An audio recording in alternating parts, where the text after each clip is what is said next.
உங்கள் எதிராளி பிசாசானவன் எவனை விழுங்கலாமென்று வகை தேடி சுற்றித் திரிகிறான்.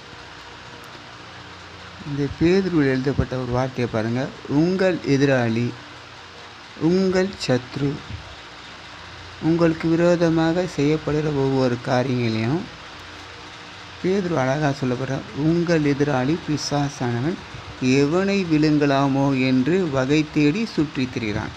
அப்பொழுது இவனுடைய எண்ணங்கள், சிந்தனைகள் பாருங்களேன். வகை தேடி சுற்றித் திரிகிறான் அப்படின்னா இவன் வகை தேடி சுற்றித் திரிகிறான் அப்படின்னா 1ஆம் அதிகாரத்தில் பார்த்தீங்கன்னா ஆதியாகமம் புத்தகம் 3ஆம் அதிகாரத்தில் பாருங்கள்.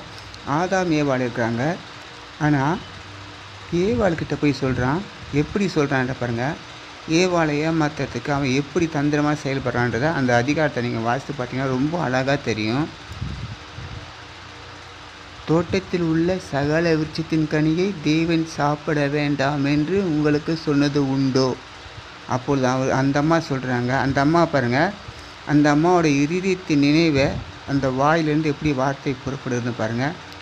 தோட்டத்தில் உள்ள சகல விருட்சத்தின் கனியை சாப்பிடலாம், நன்மை தீமை அறியத்தக்க கனியை புசிக்கும் தொடவும் வேண்டாம், இதை புசிக்கும் நாளில் சாகவே சாவாய் என்று தேவன் சொன்னது உண்டோ அப்படின்னு இந்த அம்மா சொல்கிறாங்க. அப்பொழுது அவன் அந்த கனியை பறித்து அவர் கையில் கொடுக்கல. எப்படி அழகாக பேசுகிறான் பாருங்கள். இதை புசிக்கும் நாளில் சாகவே சாவதில்லை, உங்கள் கண்கள் திறக்கப்படும், நீங்கள் நன்மை தீமை அறிந்து தேவர்களைப் போல இருப்பீர்கள் என்று தேவனே அறிவார். அந்த மெயிண்டை எப்படி குழப்பணுன்றதை ரொம்ப தந்திரமாக செயல்படுறான் பாருங்கள். இதோட காரணம் என்ன, இதோட பின்னணி என்ன, இவன் ஏன் இந்த காரியத்தை செய்கிறான்னு பார்த்தீங்கன்னா, இவனுக்கு மனுஷங்களை பிடிக்கவே பிடிக்காது. மனுஷன் தேவனிடத்தில் பேசுகிறது இவனுக்கு பிடிக்காது. இவனுக்கு எரிச்சல் உண்டாகும். ஏன்னா தேவனுடைய சிருஷ்டிப்பு, தேவனுடைய படைப்பான காணப்பட்ட இந்த ஆதாம் ஏவாள் தினமும் ஏதேன் தோட்டத்தில் கர்த்தருடைய சத்தத்தை கேட்குறாங்க, கர்த்தருடைய பிரசன்னத்தை கேட்குறாங்க. இதை பார்க்குற பிசாசான ஒவ்வொரு நாளும் அவனுக்குள்ளே எரிச்சல் உண்டாகி கோபம் உண்டாகி இப்போ இவன் தந்திரமாக செயல்படுறான். இது ஒரு பக்கம் இருக்கட்டும். இப்பொழுது நீங்கள் ரட்சிக்கப்பட்டீங்க, ஞானஸ்தானம் எடுத்தீங்க, கர்த்தருடைய வார்த்தையை நீங்கள் கேட்குறீங்க.